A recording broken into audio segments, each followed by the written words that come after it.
Ya kan? Maka orang-orang yang banyak mengingat Allah di dalam hatinya, mengingat Allah di lisannya, mengingat Allah di amalnya, itulah yang bisa meneladani Nabi Muhammad. Ya kan? Nah, bertambah yakin kita Bapak Ibu, jaminan Allah itu. Ketika orang-orang Quraisy menuduh Nabi Muhammad itu gila, apalagi tujuannya stres, ya kan, ditinggalkan Tuhannya lah, ya kan, kamu ada tuduhan-tuduhan miring tentang Nabi Muhammad. Nah, surat Al-Qalam ayat yang keempat ini adalah membantah semua tuduhan-tuduhan orang-orang kafir Quraisy tentang Nabi Muhammad, sehingga mereka menjatuhkan kehormatan Nabi Muhammad dengan cacian, dengan makian, dengan hinaan, dengan pelecehan, dengan bulian kalau bahasa sekarangnya, ya kan? Lalu Allah turunkan ayat untuk menjamin, wa innaka, dan sesungguhnya engkau. Maka inna itu sebenarnya adalah taukid. Manusia melecehkan Nabi Muhammad, Allah menjamin. Jadi kata Ibnu Katsir tentang ayat ini, Allah menjamin bahwa akhlak Nabi Muhammad itu kemuliaannya di atas semua kemuliaan-kemuliaan yang dimiliki oleh manusia. Nah, jadi ada dua unsur, satu merendahkan, yang satu meninggikan. Yang meninggikan ini Allah, yang merendahkan ini orang-orang kafir. Tentulah kita percaya apa yang ditinggikan oleh Allah. Kalau dalam surah Al-Ansyirah, wa rafa'na laka dzikra, kami angkat sebutan namamu Muhammad. Maka tidak ada Bapak Ibu orang yang paling banyak menyebut nama di dunia ini kecuali nama Muhammad. Tidak ada Pak, tidak ada nama yang disebut. Kalau kayak tangan yang cinta kepada Gibran. Satu lagi siapa? Kesang yang apa? Yang pergi ke Amerika itu nebeng, ya. Tapi orang yang punya pesawat nggak pergi, dia aja nebeng itu. Yang cinta Prabowo kan? Entah dulu ya. Maka nanti kita akan dikumpul dengan siapa yang kita cintai. Yang cinta Jokowi berkumpul nanti bersama, yang cinta Prabowo berkumpul bersama Prabowo. Kalau saya biar cinta Nabi Muhammad saja. Amin ya rabbal alamin. Insya Allah dicari wajah-wajah apa kumpul di Nabi Muhammad SAW.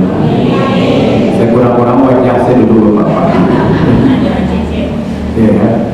Wa innaka la'ala, itu kata la'ala khuluqin azim. Ya kan? Nah, maka itu ayat ini sebenarnya menjelaskan kepada kita pertama tentang jaminan Allah tentang keteladanan Nabi Muhammad. Yang kedua, orang-orang yang bisa menteladani Nabi Muhammad itu orang-orang yang yakin kembali kepada Allah, yang yakin dengan hari akhir, dan orang-orang yang banyak mengingat Allah. Untuk itu Allah memberikan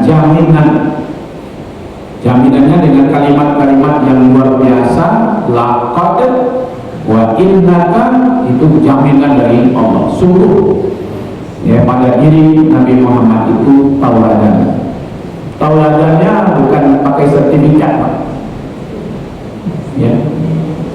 Walaupun banyak sertifikat teladan, tapi belum tahu jadi orang teladan. Ada guru teladan, ada Pak Lurah teladan, ada camat teladan, ada bupati teladan, ada menteri teladan. Siapa lagi? Hari ini jadi teladan, besok ditangkap KPK. ya kan? Jadi tidak ada jaminan hari ini teladan, besok belum tahu jadi teladan. Tapi Nabi Muhammad dijamin oleh Allah teladannya itu uswatun hasanah. Maka itu jangan terlalu terkecoh oleh pemberian gelar-gelar teladan, ya kan? Macam-macam lah bentuk teladan, ya kan? Kalau tengah tujuannya itu kod yang teladan, kod yang teladan, ya kan? Malah ada yang desa teladan, ada yang kota teladan, macam-macam lah bentuknya. Nah, kalau kita masuk kepada intinya, nah ini di sininya. Kenapa Nabi Muhammad dapat jaminan dari Allah keteladanannya? Sekurang-kurangnya ada 5 pertimbangan, ya, sebagai Nabi. Satu, Nabi Muhammad punya akidah yang kuat dan kokoh. Mau siang, mau malam, mau pagi, mau sore, Pak, yang akidah itu tetap. Jangan nanti ketika ingin jadi pejabat tiba di masjid, sholat subuh ke masjid. Kalau jadi pejabat, tidak muncul-muncul ke masjid. Tidak sikul, Pak. Sikul PP sama Mesir. Patang pun teman-teman orang ini datang ke masjid. Ini ada teman-teman patang itu mana? Ya enggak. Jadi akidahnya itu terpelihara. Nabi Muhammad itu terpelihara. Mau ditawar, ya, harta, ditawar harta, ditawar lagi wanita. Tidak begitu ya. Jadi kadang-kadang itu Pak, sedang begitu dijamin, Rasulullah masih berdoa supaya tetap hati beliau berada di agama Allah. Itu para lupa ketika Muhammad ditanya tentang apa doa yang terbanyak dibaca oleh Rasulullah di rumah, kata Muhammad adalah ya muqallibal qulub sabbit qalbi ala dinika. Jadi supaya gue akidah selalu berapa itu, maka Rasulullah mengajarkan, wahai yang menguasai hati, qalbu, sabbit qalbi, kokohkan hatimu ala dinika. Itulah agama Allah. Supaya dia memang pagi Islam, siang munafik, sorenya kafir. Ya, supaya selalu dalam keadaan berakidah yang benar, terpelihara. Itu doanya Pak. Ya muqallibal qulub, ya wahai yang membolak-balik hati, sabbit qalbi ala dinika, kokohkan hatiku di dalam agama. Apapun jabatannya Pak, apapun pangkatnya, golongannya, siapapun dia, saya seorang Rasul saja. Saya kan selalu bertanya, ya Rasulullah, kenapa ini sering dibaca doa ini? Kata Rasulullah, kalbu manusia, hati manusia itu di antara dua tanduknya setan. Kalau digoyang oleh setan, dia bisa tergelincir. Makanya bisa saja Pak, pagi itu bentuk calon masuk surga, tapi tiba digantung untuk calon masuk. Saya agak sedikit dapat kabar gembira itu Bapak Ibu, untuk menyogok dan disogok itu tidak menusuk, ya kan? Itu kabar berita yang terbaik itu Pak. Menyogok dan disogok tidak berdosa, cuma langsung masuk neraka. Kan itu ada Ustaz, ar-rasi wal murtasi fitnah. Yang menyogok dan yang disogok, kedua-duanya ke dalam neraka. Bersudah ada sapi di Nabi berusul, tapi disebut langsung masuk neraka. Itu perlu kajian bab baru banyak dulu. Tapi yang jelas terpelihara akidahnya. Walaupun ada kesempatan berbuat dosa, ada keinginan berbuat dosa, tapi dia menjaga keyakinan itu kepada Allah. Nah itulah Nabi Muhammad SAW. Itu satu. Yang kedua, kenapa beliau dijamin keteladanannya? Dorongan kuat itu berbuat baik. tidak ada imbalan, Pak. Ya, la jazaan wala syukura. Nabi itu berbuat tidak ada imbalan dari manusia dan tidak pula ucapan terima kasih dari manusia. Disitulah sebenarnya keunggulan kita. Berbuat sajalah Bapak Ibu. Ya, kita tidak butuh imbalan dari manusia. Termasuk ucapan terima kasih pun kita tidak butuh. Iko manusia yola sabana lagi tolong lagi bantu namun limpu awak berwikindo jangan kamambalik dari terima kasih sudah pandai sekali Allah.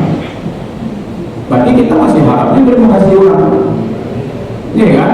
Maka itu wala jaza, tidak ada jaza imbalan. Maka Nabi Muhammad itu berbuat saja dia, berbuat saja, ya kan? Tidak berharap imbalan. Ada komitmen di situ Pak, kebenaran, ya kan? Disitulah letak kehebatannya Nabi Muhammad, ya kan? Walaupun ada kalimat-kalimat yang luar biasa, dipuji tidak terbang, dicaci tidak tumbang. Ada kalimat gitu ya? Ya mudah-mudahan siapa yang dicaci tidak tumbang, siapa yang dipuji tidak melayang-layang dia, gitu ya. Apalagi pujian yang direkayasa semuanya, nah, ya kan? Ini dapat sertifikat A, sertifikat B, sertifikat ini segala macam. Kadang-kadang yang bagi sertifikat orang nyoyo, ya kan? Nah, karena ada keinginan dorongan untuk mendapatkan imbalan, walaupun hanya sekedar pujian. Nabi Muhammad enggak. Yang ketiga, Bapak Ibu yang dimuliakan, Nabi Muhammad punya jiwa yang bersih.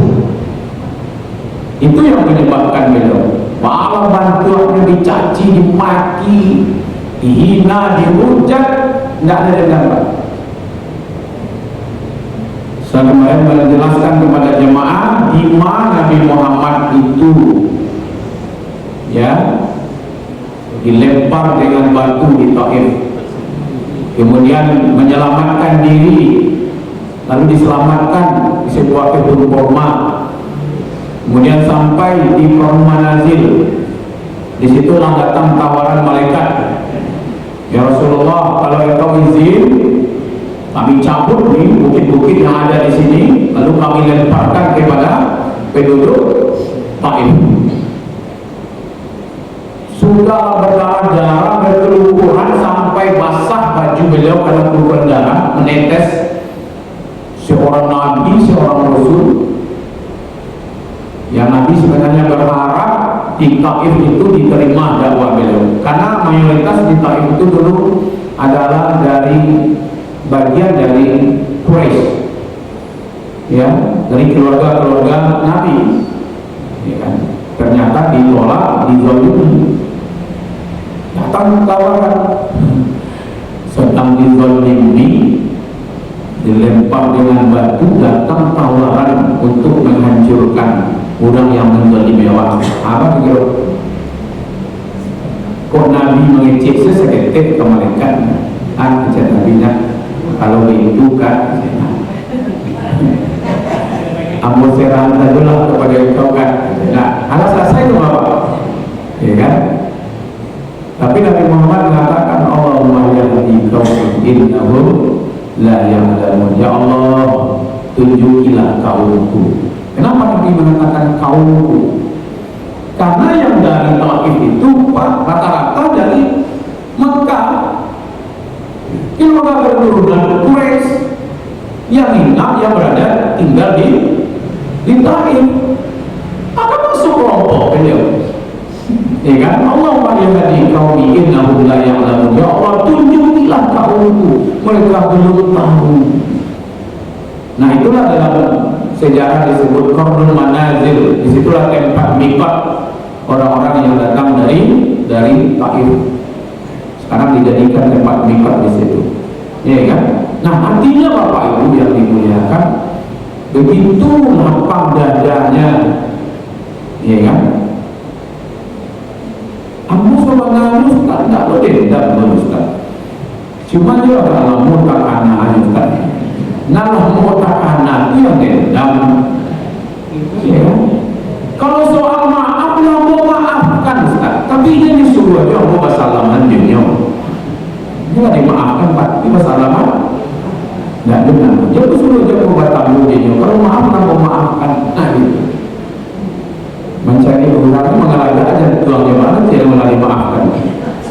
Ya nak, aku rumah lawan ibu macam mayat berdasar darah sekali. Ya nak, ayam tetangga masuk ke barandonya, tidak belok ke tetangga ibu itu. Nggak ayam tu orang sama sifat yang jadi Pak. Hanya tak dendam Pak, cuma lamu tak kanan gitu ya. Jadi Nabi Muhammad itu betul-betul di situ letaknya sebenarnya jiwa beliau itu bersih, ya kan? Sehingga apa? Dihargai sebenarnya Bapak Ibu. Banyak juga orang yang tidak Islam hari ini pun abad-abad sekarang ini yang begitu mengagungkan Nabi Muhammad walaupun mereka tidak Islam. Banyaknya buku-buku sekarang yang menulis tentang tokoh-tokoh terhebat nomor satu di dunia itu ditulis, ya kan, oleh orang yang tidak Islam, ya kan. Ternyata Nabi Muhammad itu ditaruh di tempat yang tertinggi. Malah orang Indonesia malahan yang membuat, ya kan, Nabi Muhammad itu nomor yang sekian itu, ya kan. Maka itu apa Ibu, karena kemuliaan beliau itulah sebenarnya, ya kan. Ini yang kita tauladani. Bapak Ibu yang dimuliakan, kita masuk satu. Apanya yang akan diteladani? Ya ibadahnya. Alhamdulillah Bapak Ibu, kita sudah berada di on the track. Satu, sholatnya di masjid berjamaah, tepat waktu. Inilah sholatnya Nabi Muhammad, di masjid berjamaah, tepat waktu.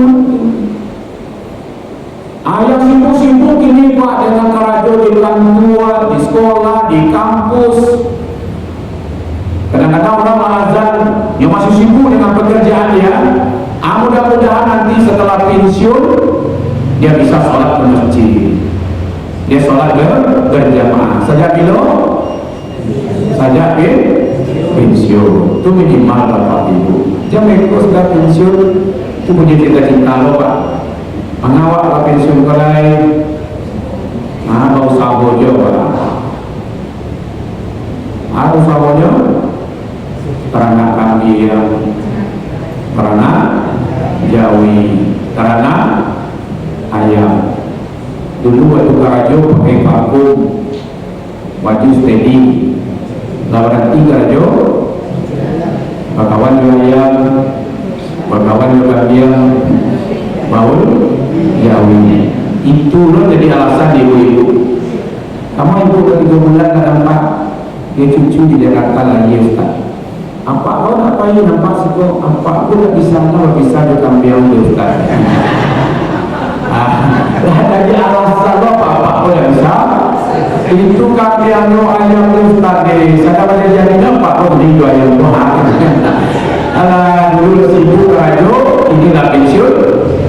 Sibuk lo di ayam, sibuk lo di Jawi. Sementara waktu, ya kan, kita mau meneladani Nabi Muhammad, terutama akidahnya, akhlaknya, dan ibadahnya. Itulah kira-kira pembahasan kalau ada peristiwa maulid Nabi.